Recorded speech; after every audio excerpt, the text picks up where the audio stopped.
Hello friends, welcome to UP exam update.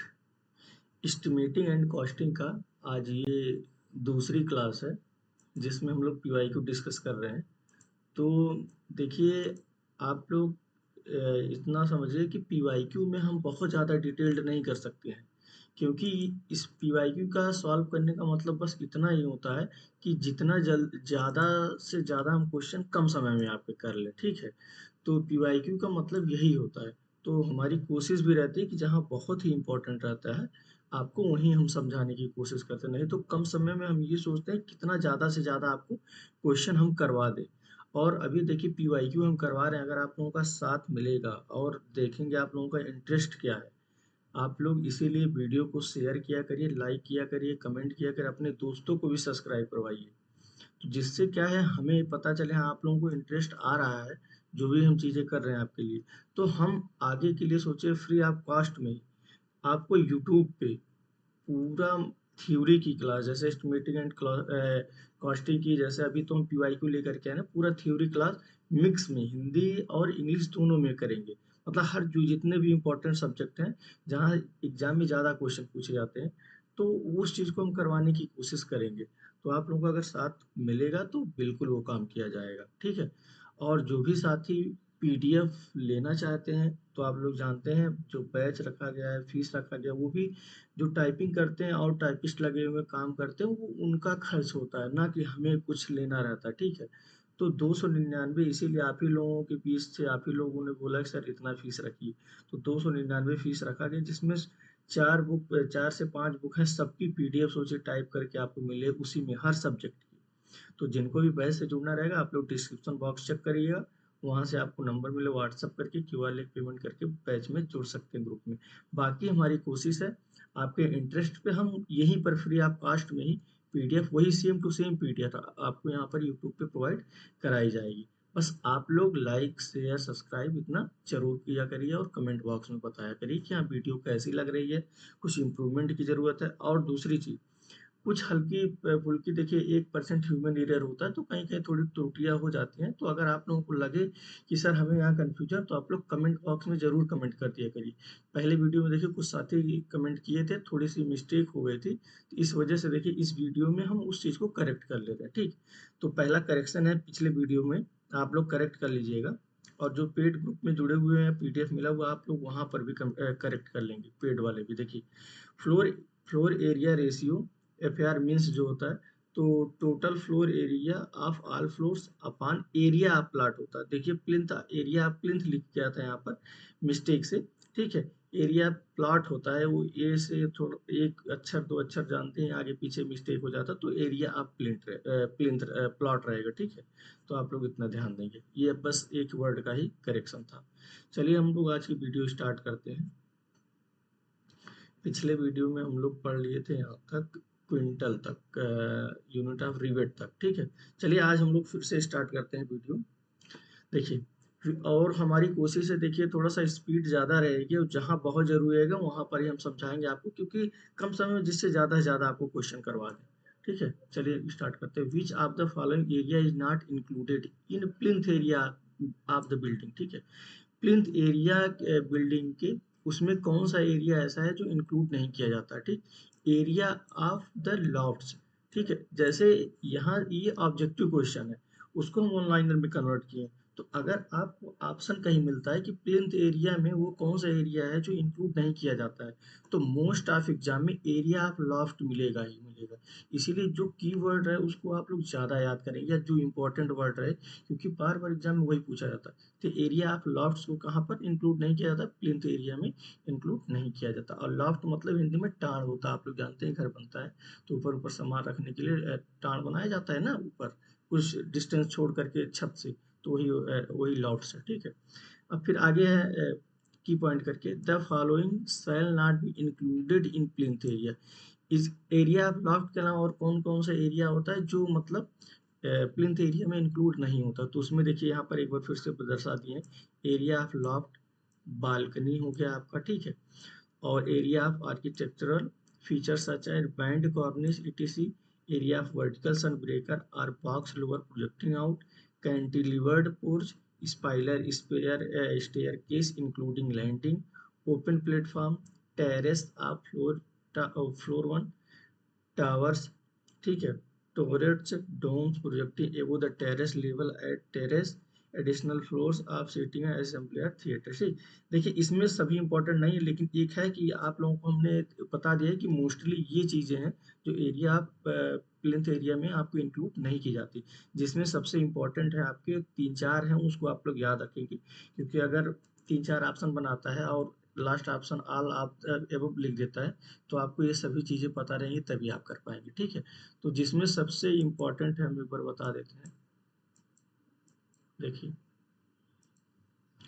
पहला ये वाला एरिया ऑफ लॉफ्ट है, बालकनी है, ठीक है, दो हो गए, कैंटिलीवर्ड पोर्च हो गया आपका, तीन हो गया, और इसके बाद आप लोग याद रखेंगे स्पाइरल स्टेयर केस हो गया, चार हो गया, और ये एरिया ऑफ आर्किटेक्चरल फीचर सच है बैंड कॉर्निश। ये इतनी चार पांच याद रखेंगे, बाकी और सब बस एक बार पढ़ लेंगे आप लोगों को, उतना इंपॉर्टेंट नहीं है, लेकिन यहाँ पर लिख दिया गया आपको कि एक जगह मैटर मिल जाए। ठीक है, अब अगला है threading in the iron is measured in centimetre. आप लोग जानते हैं कि जो रेनफोर्समेंट होता है उसमें थ्रेड बने होते हैं, तो उनको किस में मेजर किया जाता है, तो सेंटीमीटर में किया जाता है। बहुत इंपॉर्टेंट क्वेश्चन है भी। विच of the following is the purpose of the valuation. Valuation का क्या पर्पज है, उद्देश्य क्या है वैल्यूएशन का, तो उसका क्या है कि टैक्स जब भी फिक्स किया जाता है, ठीक है, किसी भी बिल्डिंग का, तो ये पता किया जाता है कि उस बिल्डिंग की वैल्यूएशन क्या है, वैल्यू क्या है, तो उसके आधार पर कर निर्धारित होता है उस बिल्डिंग का। ठीक है, इसीलिए वैल्यूएशन काफी इंपॉर्टेंट होता है। अगला है deduction eight cross wall for total length of the centre line. Cross wall अगर कहीं पर बन रही है, जैसे यहाँ पर है, देखिए, सॉरी, पेन सेलेक्ट कर लिया जाए, देखिए, हाँ, क्रॉस वॉल है अगर कहीं पर भी, ठीक है, एक मिनट, पेन काफी मोटा है, इसकी थिकनेस थोड़ी सी कम कर दिया जाए। देखिए, हाँ, cross wall for total length of the centre line, ठीक है, तो क्रॉस वॉल अगर कहीं पर भी बन रही है, क्रॉसिंग वॉल, थोड़ा सा पेन अलग है, ठीक है, अब देखिए यहाँ क्रॉस वाल एक दूसरे की ये वाल क्रॉस कर रहे हैं इस टाइप में, ठीक है, वहां पर डिडक्शन क्या होता है, थिकनेस ऑफ वाल, जो थिकनेस होती है वाल की उसके बराबर हम लोग करेक्शन करते हैं, डिडक्शन करते हैं। ठीक है, आगे है accuracy in measurement of area should be. Area के मेजरमेंट में एक्यूरेसी कितनी होती है, 100 स्क्वायर सेंटीमीटर होता है। ठीक है, 100 स्क्वायर सेंटीमीटर की एक्यूरेसी एरिया के मेजरमेंट में चल जाती है। अभी आगे एरिया हो गया, वॉल्यूम हो गया, और लिनियर लेंथ हो गया, तो वो अभी हम एक इकट्ठा नीचे पीडीएफ में आपको मिल जाएगा। ठीक है, वहां पर मीटर स्क्वायर में मिल जाएगा, यहाँ सेंटीमीटर स्क्वायर में, आप लोग यूनिट का जरूर ध्यान रखेंगे। अगला for supply lime is measured इन। ठीक है, लाइम की सप्लाई किस में की जाती है, क्विंटल में की जाती है लाइम की सप्लाई भी। ठीक, आगे है देखिए example of lump sum item are. Lump sum item की एग्जाम्पल कौन कौन से हैं, जिसके लिए जैसे अदर मेजरमेंट नहीं लिया जाता, हम लोग जब भी एस्टिमेट तैयार करते हैं तो उसके लिए अलग आइटम नहीं हम लोग चूज करते हैं, वो किसी न किसी आइटम में हिडन रूप में आ जाता है, जैसे साइट क्लीनिंग, साइट ड्रेसिंग, ठीक है, dewatering from tube well, removal of roots of tree, architectural features, other unforeseen item. ठीक है, ये सब जो कुछ आइटम होते हैं, जब हम लोग एस्टिमेट बनाते हैं तो उनका लमसम एक अमाउंट ले लिया जाता है, उसके लिए हम लोग कोई क्वांटिटी या कोई कैलकुलेशन हम लोग नहीं करते हैं। ठीक, ये लमसम आइटम आपको ये काफी इंपॉर्टेंट है, एग्जाम में पूछा भी जाता है, इस वजह से आप लोग याद रखेंगे कि लमसम आइटम पहली चीज क्या होता है। लमसम आइटम वही होता है जिसका हम एक अदर आइटम मान करके ना क्वांटिटी निकालते हैं ना कोई कैलकुलेशन करते हैं, वो लमसम आइटम होता है। जैसे साइट क्लीनिंग, साइट ड्रेसिंग, आप लोग जानते होंगे कि कोई भी काम स्टार्ट करने से पहले वहाँ अगर पेड़ पौधे हैं या घास फूस है तो उन लोगों को क्लीनिंग की जाती है, तो ये सब चीजें लमसम आइटम के अंतर्गत ली जाती हैं।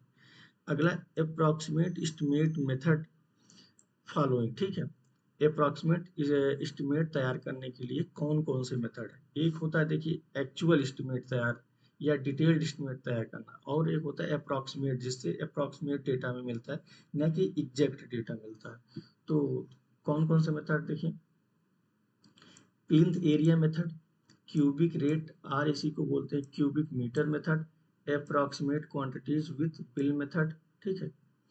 और service unit or, unit rate method, bay method, cost comparison method, cost from material and labour, ठीक है। बस इसको जनरली ऐसे नाम ही जानना था। अप्रॉक्सीमेट मेथड, एस्टिमेट तैयार करने के लिए कौन कौन से मेथड है, तो बस आप लोग नाम जनरली याद रखेंगे और हल्का फुल्का आप लोगों को थ्योरी में इस बारे में बताया ही गया होगा, ठीक है। ये यहाँ वाइटनर लग गया था तो अब साफ हो गया, ठीक है। चलिए आगे बढ़ते हैं। Note, detailed estimate of building work is prepared by, ठीक है। डिटेल्ड एस्टिमेट अगर किसी बिल्डिंग का तैयार करना हो तो कौन कौन से मेथड के द्वारा, long wall and short wall, centre line method के द्वारा और क्रॉसिंग मेथड के द्वारा हम लोग निकालते हैं, ठीक है। आगे है, which of the following estimate is carried out if the sanctioned estimate exceed 5% due to change in the price. तो हम लोग कौन सा एस्टिमेट तैयार करते हैं, फिर से रिवाइज्ड एस्टिमेट तैयार करते हैं, ठीक।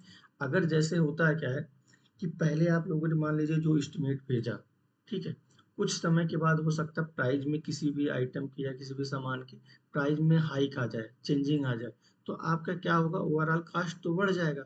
जब ओवरऑल कास्ट बढ़ जाएगा तो हमें सिंपल सी बात, अपने घर से तो हम पैसा लगा नहीं सकते, तो हमें क्या करना पड़ता है, रिवाइज एस्टिमेट करना पड़ता है। वो रिवाइज एस्टिमेट कब करते हैं, जब आपका कास्ट जो है पहले आपका जो एस्टिमेट रहा है उससे 5% बढ़ जाए, एक्सीड हो जाए, 5% आपका कास्ट बढ़ रहा है, तो हम लोग क्या तैयार करते हैं, रिवाइज एस्टिमेट तैयार करते हैं, ठीक। अगला है, for estimation of machinery work and excavation work accuracy required requirement in the measurement of length as compare to thickness or width, ठीक है।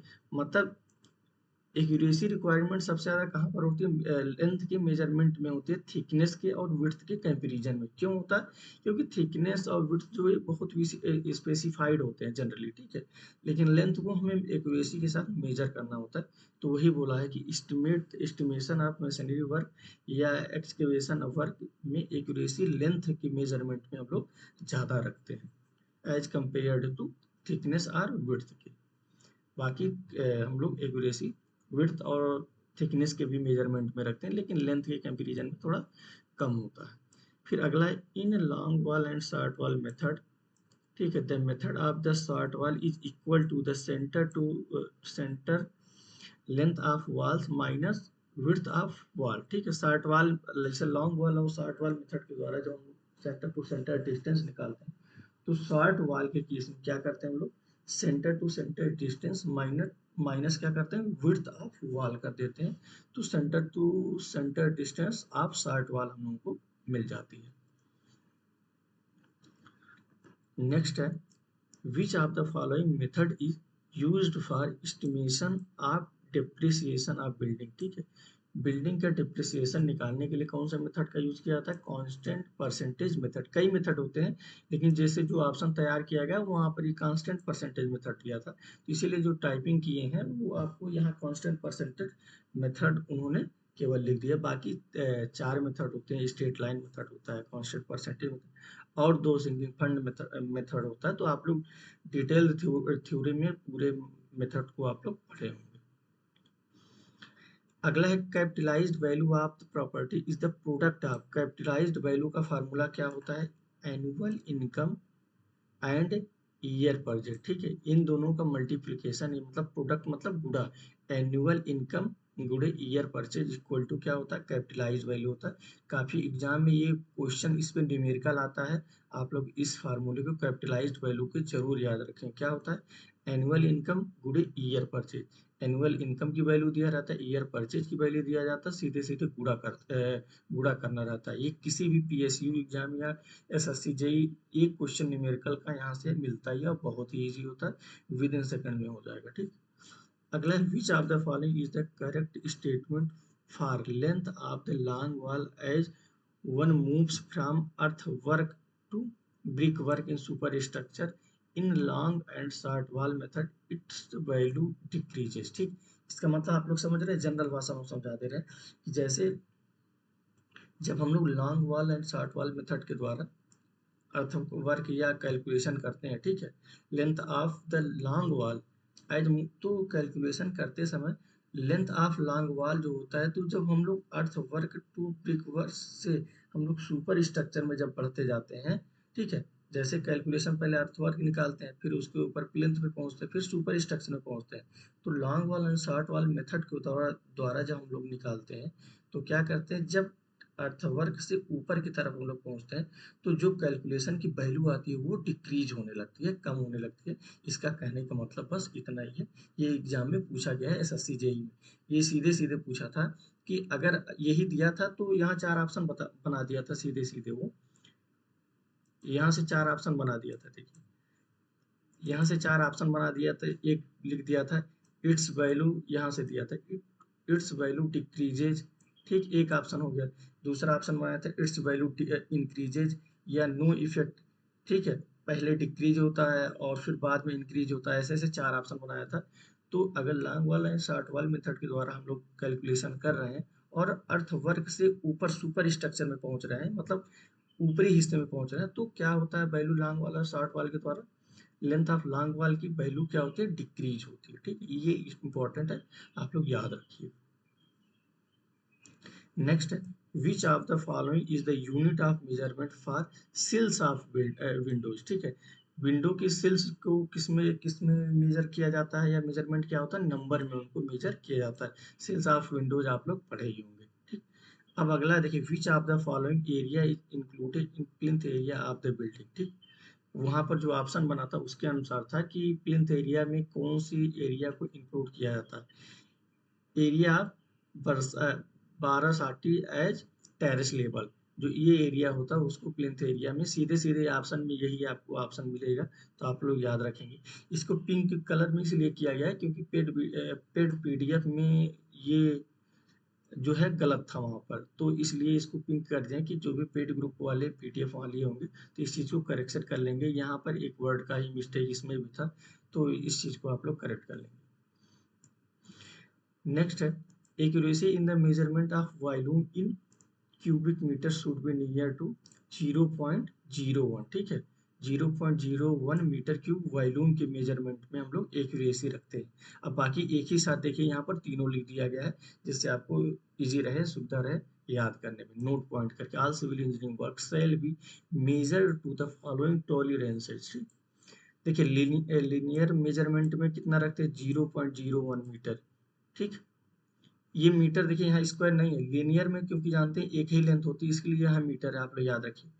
एरिया है, एरिया आप लोग जानते हैं दो चीजों का लेंथ इंटू विड्थ का मल्टीप्लाई होता है, इसीलिए यहाँ पर देखिए 0.01 स्क्वायर मीटर है। यहाँ देखिए न्यूमेरिकल डेटा सेम है सब में, लेकिन केवल यूनिट का फर्क है। तो आप लोग याद रखिएगा लीनियर में क्या होता है, मीटर होता है केवल, एरिया में मीटर स्क्वायर हो जाता है, और क्यूबिक कंटेंट रहेगा, मतलब वॉल्यूम, अगर वॉल्यूम का मेजरमेंट कर रहे हैं तो 0.01 मीटर क्यूब या क्यूबिक बोला जाता है इसी को। तो आप लोग याद रखिए, इसको क्यूबिक कंटेंट को हम लोग वॉल्यूम भी बोलते हैं, जैसे ऊपर देखिए वॉल्यूम वर्ड ही लिया गया है। Accuracy in the measurement of the volume in cubic metre should be near to 0.01, यही सेम टू सेम है, बस वर्ड का खेल है कि क्यूबिक कंटेंट अगर दे दे तब भी आप वॉल्यूम समझेगा, वॉल्यूम डायरेक्टली दे दिया तब तो आप समझ ही जाएंगे, ठीक।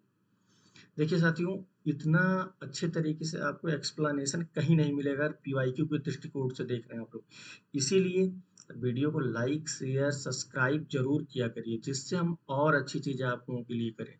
और जिन भी साथी को पीडीएफ की अगर जरूरत होगी तो आप लोग डिस्क्रिप्शन बॉक्स में दिया गया कैसे क्या जुड़ना है। और जो लोग टेलीग्राम पे ना जुड़े हैं, आप लोग टेलीग्राम में भी लिंक डिस्क्रिप्शन में है, जा करके आप लोग विजिट करिए, टेलीग्राम में भी जुड़िए, वहाँ थोड़ी सूचनाएं भी आप लोगों को मिलती रहती है, एग्जैक्ट एग्जाम कब होने वाला है, कौन सा विज्ञापन आने वाला है, इन सब टाइप की, ठीक है। अगला है deduction for total length of the centre line at the corner where two walls meet is, जहां दो वॉल सेंटर लाइन, जैसे कोई बिल्डिंग है बन रहे सेंटर लाइन मेथड के द्वारा अगर निकालते हैं, तो कॉर्नर में हम लोग क्या करते हैं, जहां दो दीवारें मिलती हैं वहां क्या होता है, कोई भी डिडक्शन नहीं करते हैं। जब डिडक्शन तब होता है जब क्रॉस करती है एक दूसरे को, ठीक है, जहां मिलती हैं एक दूसरे से दीवारें वहां करेक्ट, वहां कोई भी डिडक्शन नहीं होता है, जब क्रॉस होती है तब डिडक्शन होता है। Which of the following is estimated by using A pending schedule. ठीक है, पेंडिंग शेड्यूल के द्वारा एस्टिमेशन किसका तैयार करते हैं, स्टील वर्क के जो भी होते हैं, जैसे फार्म वर्क वगैरह हो गया तो स्टील वर्क के, तो उसको किसके द्वारा, किस एस्टिमेट के द्वारा, बेंडिंग शेड्यूल के द्वारा। ये काफी इंपॉर्टेंट क्वेश्चन है, याद रखेंगे आप लोग। चौखट or frames of the door is measured. चौखट और फ्रेम दरवाजे की किस में मेजर करते हैं, मीटर क्यूब में करते हैं, क्यूबिक मीटर में करते हैं। अगला है which of the following is multiplying factor for the estimation of lead for Sandy track. देखिए पहले वीडियो में आप लोग देखे थे मेटल ट्रैक के लिए हमने बताया था, ठीक है, सॉरी मेटल नहीं, कार्ड ट्रैक के लिए वहां बताया था। और यहाँ देखिए कौन सा आ गया मल्टीप्लाइंग फैक्टर लीड के लिए, किसके लिए, सैंडी ट्रैक के लिए। तो सैंडी ट्रैक के लिए कितना होता है, 1.4 होता है, ठीक। कार्ड्स के लिए कितना हमने बताया था, 1.1 बताया था। देखिए पिछले वीडियो में हमने बताया था, एक बार आप हम यहाँ भी रिवाइज करा देते हैं पीडीएफ को स्क्रॉल करके। 1 मिनट समय दे दे, क्योंकि इससे क्या होता है ना, रिवीजन हो जाए, और रिवीजन की पर्पज से ये ऑब्जेक्टिव क्वेश्चन किए जाते हैं। ये सभी क्वेश्चन एसएससी जेईई में पूछे गए हैं, तो सिंपल सी बात है, एसएससी में अगर पूछा गया तो कहीं न कहीं आगे भी वो पूछा जा सकता है। इंपॉर्टेंट क्वेश्चन देखिए, यहाँ हमने बताया था विच of the following multiplying factor use for estimation of lead for card track. ठीक, कार्ड ट्रैक के लिए कितना होता है, 1.1 होता है, और सैंडी के लिए कितना, 1.4 होता है, और मेटल के लिए देखिए हम बता देते हैं, मेटल ट्रैक के लिए कितना होता है, 1 होता है। ठीक, मेटल ट्रैक के लिए 1 होता है। हम आपको यहाँ ऐड भी कर देते हैं, इसको लिख देते हैं मेटल के लिए, MET,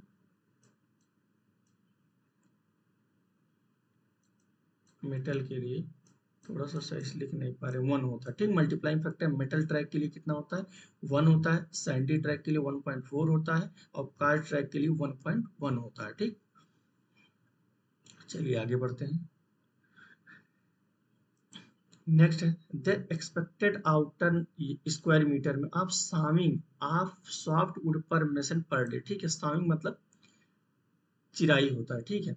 तो पर मेसन कितना एक दिन में सॉफ्ट वुड की कर सकता है, तो 5.5 होता है। ठीक, सामिंग of would per mason per day कितना होता है, सॉफ्ट वुड में एक बार यहाँ पर भी लिख दिया गया, सॉफ्ट वुड और हार्ड वुड में कितना होता है, 6 मीटर स्क्वायर जनरली ले लिया गया। यहाँ देखिए एग्जैक्ट डेटा था, क्योंकि ये ऑप्शन में था 5.5, 5.5 या अप्रॉक्सीमेट में 6 मीटर स्क्वायर ले लीजिए, सॉफ्ट वुड में हो गया। ठीक, और हार्ड वुड में कितना हो गया, 4 मीटर स्क्वायर हो गया, यहाँ छूट गया है स्क्वायर। ठीक है, तो आप लोग देख लेंगे। फिर अगला है grouting of cracks is measure. Grouting को इसमें मेजर करते हैं मीटर में, काफी इंपॉर्टेंट ये भी क्वेश्चन है, याद रखेंगे आप लोग। अब आता है अगला ड्रिप कोर्स, ये भी काफी इंपॉर्टेंट है। ड्रिप कोर्स को किस में मेजर करते हैं, रनिंग मीटर में मेजर करते हैं। ठीक है, ये वर्ड कीवर्ड याद रखेंगे केवल।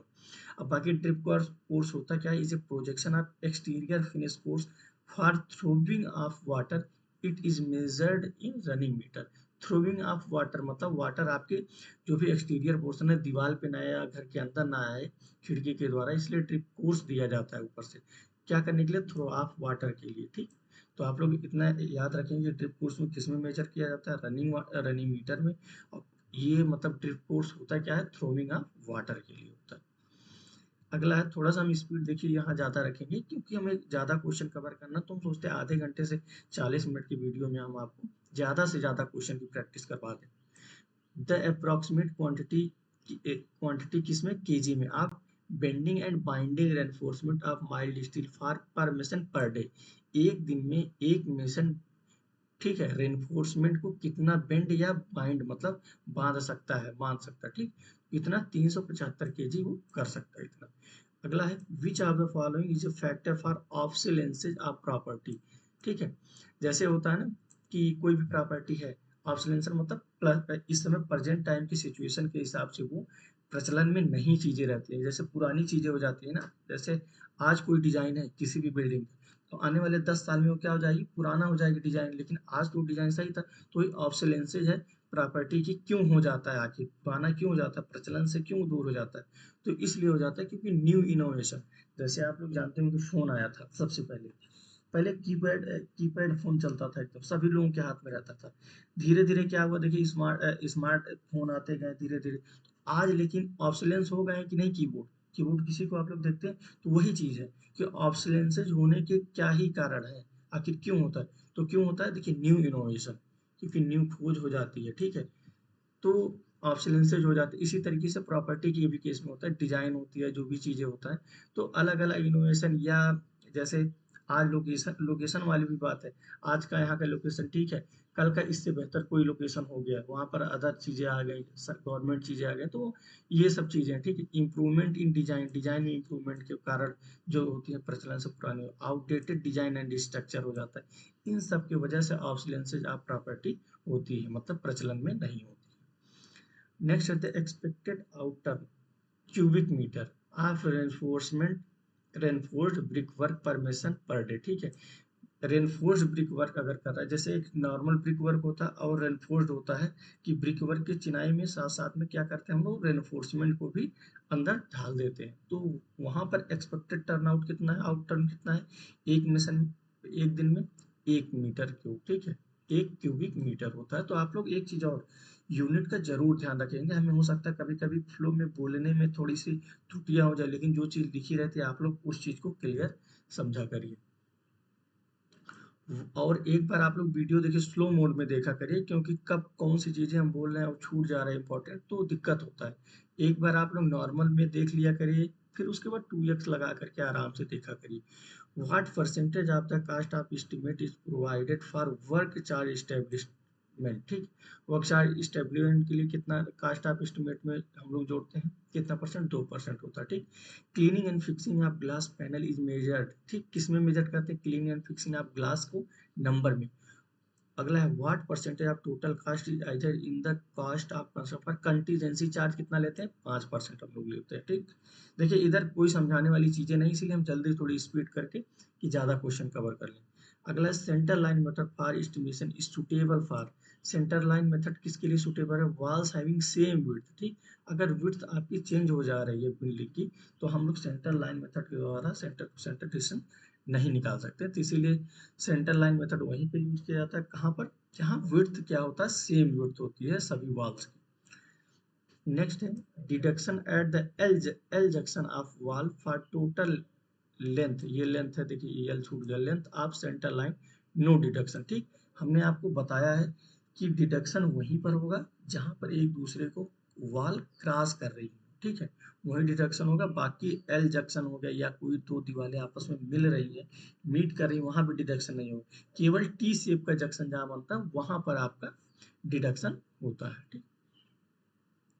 नेक्स्ट है which of the following person function as arbitrator, ठीक है, इन पब्लिक वर्क डिपार्टमेंट, कौन होता है, सुप्रिटेंडिंग इंजीनियर होता है। आर्बिट्रेटर मतलब मध्यस्थता का काम कौन करता है पब्लिक वर्क डिपार्टमेंट में, तो सुप्रिटेंडिंग इंजीनियर होता है, जो कि काफी महत्वपूर्ण पद है, ठीक है। Which of the following is correct statement for the cubical content method, ठीक। It is the best suitable for the estimation multi storey building, multi storey building के एस्टिमेशन के लिए कौन सा मेथड हम लोग यूज करते हैं, क्यूबिकल कंटेंट मेथड यूज करते हैं, जो कि ज्यादा अच्छा होता है, आप लोग याद रखिएगा, important question. The knowledge of which item of necessity for analysis of rate, ठीक। एनालिसिस ऑफ रेट में कौन कौन से ऐसे चीजें होते, जो चीजें हैं जो आपके नॉलेज में रहनी चाहिए, नेसेसरी है। तो एक है कॉन्ट्रैक्टर प्रॉफिट, ठीक, कॉन्ट्रैक्टर प्रॉफिट, भाई जो काम करे कुछ ना कुछ प्रॉफिट चाहिए। टी एंड पी एक्सपेंडिचर, ठीक। Task of labour in 1 day, ठीक, ये सब चीजें आपको एनालिसिस ऑफ रेट में नॉलेज में नेसेसरी होती है। ये एग्जाम में पूछा गया क्वेश्चन है। Which of the unit of pointing का भी यूनिट काफी पूछा जाता है, तो इसका यूनिट क्या है, स्क्वायर मीटर है। अगला है the objective of creating and creating the sinking fund is the accumulate sufficient money to, sinking fund के द्वारा हम लोग मनी इकट्ठा क्यों करते हैं, इसलिए करते हैं meet cost of construction and replacement after its useful life, ठीक। हम लोग क्या करते हैं, घर बनवा लिए, आज तो बनवा लिए, लेकिन 20 साल 25 साल 50 साल के बाद पुराना हो जाएगा घर, फिर से हमें घर की जरूरत पड़ेगी, तो हम लोग क्या करते हैं, सिंकिंग फंड के द्वारा ही कुछ मनी हम लोग एनुअली या जैसा भी आपको इंस्टॉलमेंट में जैसा भी जमा करना होता है, तो आप लोग क्या करते हैं, हम लोग क्या करते हैं, सिंकिंग फंड में पैसा जमा करते हैं, जो कि क्या होता है, जब वो जो भी प्रॉपर्टी है आपकी, जब उसका डिजाइन पीरियड या यूजफुल लाइफ खत्म हो जाएगा, तो हम लोग सिंकिंग फंड के द्वारा क्या हो जाता है, पैसा मिल जाता है, तो उससे क्या करते हैं, हम दोबारा भी कंस्ट्रक्शन कर सकते हैं, सेम टू सेम, ठीक। तो वही है, तो objective of creating the sinking fund.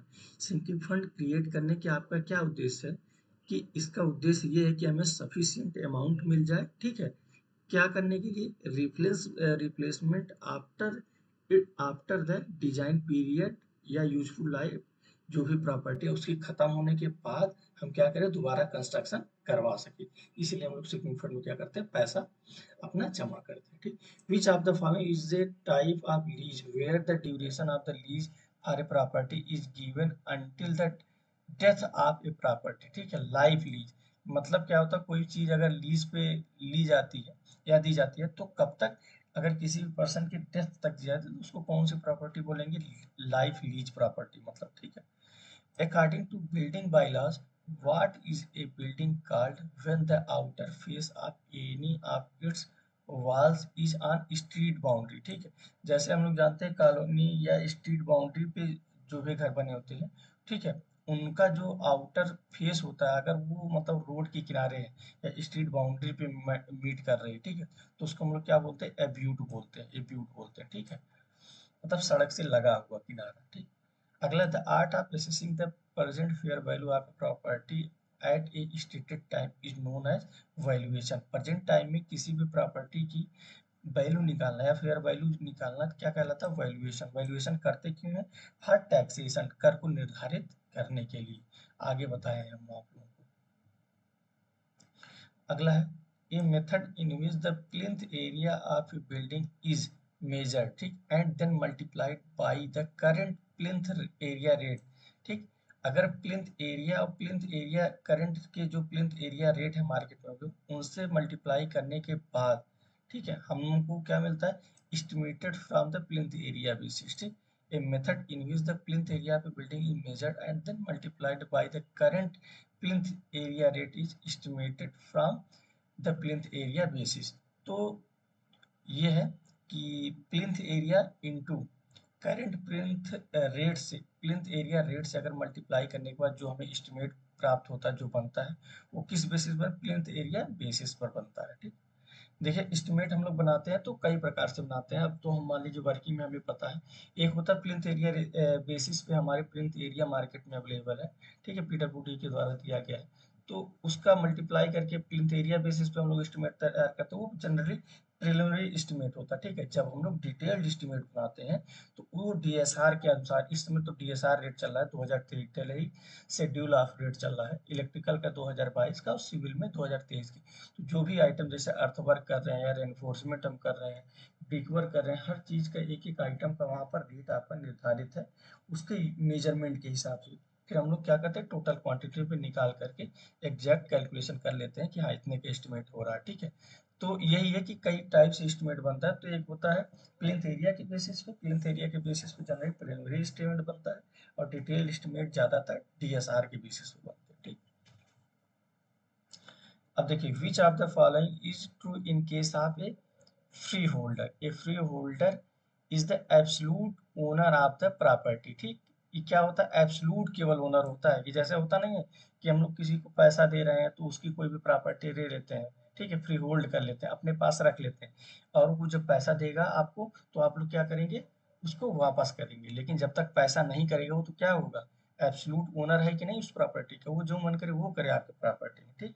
तो ये चीज है कि absolute owner of the property होता है, प्रॉपर्टी जो फ्री होल्डर होता है वो होता है किसी प्रॉपर्टी का। The covered area of a building measure at the floor level is called plinth area, ठीक। फ्लोर एरिया, फ्लोर लेवल पे जो भी कवर्ड एरिया का मेजरमेंट करते हैं तो जो एरिया मिलता है उसको क्या बोलते हैं, प्लिंथ एरिया बोलते हैं। In contracts and tender, which authorized bill is the only from the running account bill that are suited for transaction and supply, ठीक है, रनिंग अकाउंट बिल, ठीक, running account bill C D F R P W दो P W 25, ठीक। ये है कि contract and tender में इन सब बिल का यूज होता है। तो अभी आप लोग थोड़ा सा कम समझेंगे, हम लोग तो रेगुलर इन सब पे काम करते हैं। तो आ जाएंगे एस्टिमेटिंग एंड कॉस्टिंग। देखिए एग्जाम के पॉइंट ऑफ व्यू से और जब आप वर्किंग में आ जाएंगे एज ए जेई, वहाँ पर काफ़ी वैल्यूएबल और काफ़ी इंपॉर्टेंट सब्जेक्ट है। इसीलिए हमने सबसे पहले इसी सब्जेक्ट को चालू किया, क्योंकि काफ़ी इंपॉर्टेंट सब्जेक्ट है और छोटा सब्जेक्ट है, जल्दी आपका खत्म हो जाएगा और समझ में भी आ जाएगा। ठीक है, तो बस इतना याद करिए कि कॉन्ट्रैक्ट और टेंडर में, ठीक है, तो ट्रांजैक्शन और सप्लाई के लिए कौन सा बिल यूज किया है, रनिंग अकाउंट बिल सी यूज किया जाता है, जिसका पूरा देखिए है DFR PW25। ये सीधे सीधे एग्जाम में ऐसे ही पूछा जाता है, तो आप लोग इसको याद रखेंगे पूरा, और इसका मतलब बहुत ज़्यादा अभी यहाँ समझाने का नहीं है, इसलिए क्योंकि काफ़ी लंबी वीडियो हो जाएगी और क्वेश्चन ये PYQ क्वेश्चन है केवल। ठीक है, तो कम समय में ज़्यादा क्वेश्चन हम आपको करवा दें। अगला है, what do you mean by contingency in deposit work. ठीक है, कंटीजेंसी का क्या मतलब होता है डिपॉजिट वर्क में। कंटीजेंसी चार्ज आके डिपॉजिट वर्क में क्यों लगाया जाता है, इसलिए लगाया जाता है। देखिए यह पूरा इंग्लिश एक बार पढ़ते हैं, फिर हमको जनरल भाषा में समझा देते हैं। The incident charges of A miscellaneous character that cannot be classified under any subhead but the cost is added। ठीक, इसका मतलब ये है। और देखिए आप लोग ये भी ध्यान देते होंगे कि जो भी इंग्लिश लिखी जाती है, अगर आप पढ़ते भी होंगे तो थोड़ा बहुत भी अगर आपको इंग्लिश आता होगा, ठीक है, या समझ पाते होंगे, तो देखते होंगे जनरल भाषा में, और बस आप पढ़ते जाएंगे, सेंस आपको समझ में आ जाता है, भले आप उसका ट्रांसलेशन नहीं कर पाते होंगे, लेकिन उसका सेंस समझ में आ जाता है। ठीक, इसलिए टेक्निकल को ज़्यादा से ज़्यादा कोशिश करिए आप लोग इंग्लिश में ही पढ़ने के लिए, जिससे एग्जाम में टाइम भी आपका बचे। तो कंटीजेंसी चार्ज ये होता है आपका, देखिए कंटीजेंसी चार्ज ये है। हाँ देखिए, कंटीजेंसी इसलिए है कि जैसे ये है कि साइट पे हम लोग जब काम करवाते हैं तो कुछ न कुछ हमें आकस्मिक रूप में हमें ज़रूरतें पड़ती रहती हैं। तो वो ज़रूरत, सिंपल सी बात, आप जब एस्टिमेट तैयार करते हैं तो क्वांटिटी की हम एग्जैक्ट मात्रा करते हैं, तो इसीलिए कंटीजेंसी का एक मतलब क्या करते हैं, हम लोग उसमें सबहेड के रूप में कंटीजेंसी का एक मतलब कुछ पैसा हम लोग ऐड कर देते हैं कि अगर साइट पे अचानक हमें किसी चीज़ की ज़रूरत पड़ी तो वो चीज़ हम कंटीजेंसी मद से आपका यूज कर सकते हैं। तो कंटीजेंसी का मत बस इतना ही है। ठीक, आगे है, in estimation and valuation the charges that are levied at the time of transfer or issue of the stock in addition to the book value and storage charges are termed as issue rate। ठीक, अगला है, what is the formula to calculate floor area ratio की। देखिए formula यहाँ सही लिखा गया है, टोटल कवर्ड एरिया बटे में, ये बटा है, ठीक है, अपान है प्लॉट एरिया। ठीक, ये सही यहाँ पर लिखा गया दोबारा इसी। The scrap value of a building में भी अबाउट कितना हो सकता है, 10% of the total cast of construction. ये में भी लिखा गया है, ये जरूरी नहीं 10% हो, इसीलिए आप लोग ध्यान रखेंगे। जनरली हालांकि आपको ऑप्शन मिलेगा तो 10% ही आपको वहाँ टिक करना रहेगा। ठीक, exam, A procedure of actual casting and valuation and valuation and item of work on the basis of labors and material required। ठीक है, लेबर और मटेरियल के हिसाब से जब हम लोग कॉस्टिंग एंड वैल्यूएटिंग करते हैं तो क्या होता है, प्राइम कास्ट होता है, आपको प्राइम कास्ट बोला जाता है। Physical depreciation is due to किसके वजह से, wear and tear from operation. Operation के दौरान जो भी वियर एंड टीयर होता है तो उसको फिजिकल डिप्रिसिएशन के अंदर हम लोग ले लेते हैं। ठीक है, in valuation identify the method that is not used for assessing the reliable value of property। ठीक है, देखिए तो क्या होता है कि वैल्यूएशन वैल्यूएशन के कई मेथड होते हैं, तो वहां पर ये दिया है कि वैल्यूएशन का कौन सा मेथड नहीं था। ऑप्शन जब बनाया था, 4 ऑप्शन बना था, 3 वैल्यूएशन के मेथड दिए थे और एक अदर दिया था। ठीक है, एमोर्टाइजेशन जो होता है वो रीड रूल के लिए यूज किया जाता है, तो वैल्यूएशन में इसका यूज नहीं किया है। तो आप लोग ये ऑप्शन याद करेंगे कि अगर इस टाइप से ऑप्शन बनाएगा, कहीं कॉपी करेगा, 3 वैल्यूएशन के मेथड देगा, एमोर्टाइजेशन भी देगा। एमोर्टाइजेशन जो होता है वैल्यूएशन का मेथड नहीं होता है, इसीलिए हमने इस क्वेश्चन को यहाँ पर डाला हुआ है। ठीक, कि अमोर्टाइजेशन मतलब होता है ना कि 4 ऑप्शन बना दिए, अमोर्टाइजेशन दे दिया और नन ऑफ द अबव दे दिया, और ये भी दे दिया उसी में कि वैल्यूएशन का कौन सा मेथड नहीं है, तो 2 वैल्यूएशन वाले मेथड दे दिए, एक तीसरा अमोर्टाइजेशन दे दिया और चौथा नन ऑफ द अबव दे दिया। तो बहुत लोग अगर ये जाने अमोर्टाइजेशन कभी सुने नहीं रहेंगे ना, तो उनको भी लगेगा, ये भी लगेगा कि ये भी वैल्यूएशन का ही मेथड है, तो नन ऑफ द अबव लगा देंगे। तो इसीलिए हमने इस क्वेश्चन को यहाँ पर डाला है कि ये जो मेथड होता है वो आपको वैल्यूएशन के लिए नहीं है। ठीक है, the gradual reduction in the value of the property due to structural deterioration, wear and tear or decay। ठीक है, ये क्या होता है, डिप्रिसिएशन के कारण होते हैं, डिप्रिसिएशन। ठीक, अगला है in estimation of quantity of plastering work quantity of direction for opening allowed for 2 metre square is deduction is allowed for one face of the building. आप लोग प्लास्टरिंग का पढ़े होंगे कहाँ कि अगर 2 से कम रहेगा, ठीक है, मीटर स्क्वायर की ओपनिंग, ठीक है, ओपनिंग अगर प्लास्टरिंग वर्क में 2 मीटर स्क्वायर से अगर कम रहेगी तो नो डिडक्शन करते हैं, ठीक है। अगर 2 से, देखिए अलाउड फॉर 2 मीटर स्क्वायर तक का रहेगा, ठीक, 2 मीटर स्क्वायर तक का रहेगा तो deduction allowed for one face, और 2 से ज्यादा जब हो जाएगा डिडक्शन आप 2 फेसेस करेंगे। आप लोग थ्योरी में ये चीज पढ़े होंगे, ठीक।